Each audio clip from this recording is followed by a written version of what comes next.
Happy New Year, but not so happy sales numbers to report from the Real Estate Board of Greater Vancouver today in your Monday Market Monitor.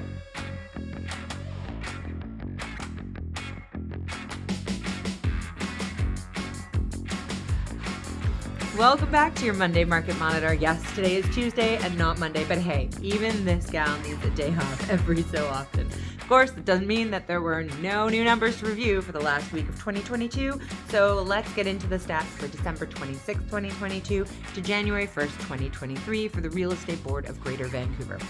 Buckle your seatbelts for the lowest number of new listings hitting the market in any week as far as I can tell going back 10 plus years. So last week we saw a whopping, drumroll please, 82 listings hit the market. What kind of an effect does that have on the availability of inventory? Well, actually a pretty dramatic one. In fact, there are still buyers out there that are looking for great homes, and as you shrink the amount of inventory coming on and make it more challenging for buyers, it can easily have the effect of creating more competition between buyers. Crazy to think that that's possible in a market like we're seeing right now. So 2023 could be very interesting if we continue to see the meager listing numbers hit the market.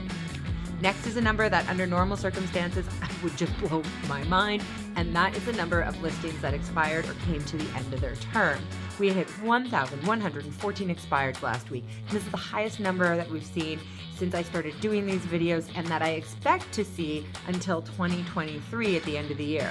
So why is this number not such a big deal? Well, several contracts, mostly land assemblies, have chosen end-of-year dates for their contracts, so it's not surprising to see these numbers elevated and not at our normal 48 expires.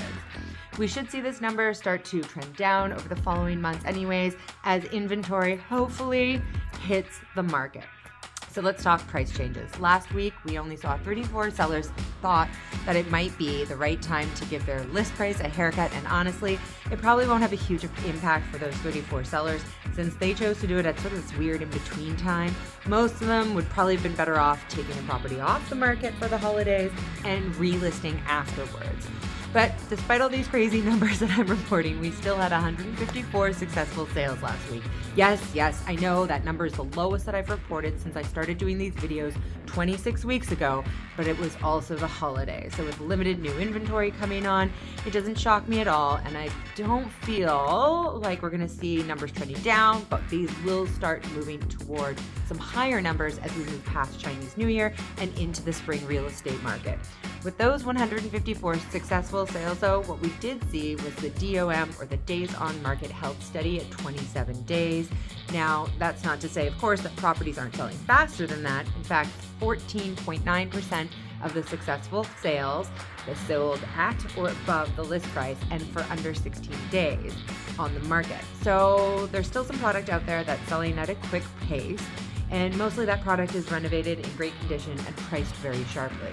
So if you've been following these videos, you know I was tracking the trends for properties selling under $1 million and the percentage of attached homes to detached homes selling, because there looked to be almost a shift in the market. That shift looks to be away from townhomes and condos in that under $1 million range to detached homes over $1 million.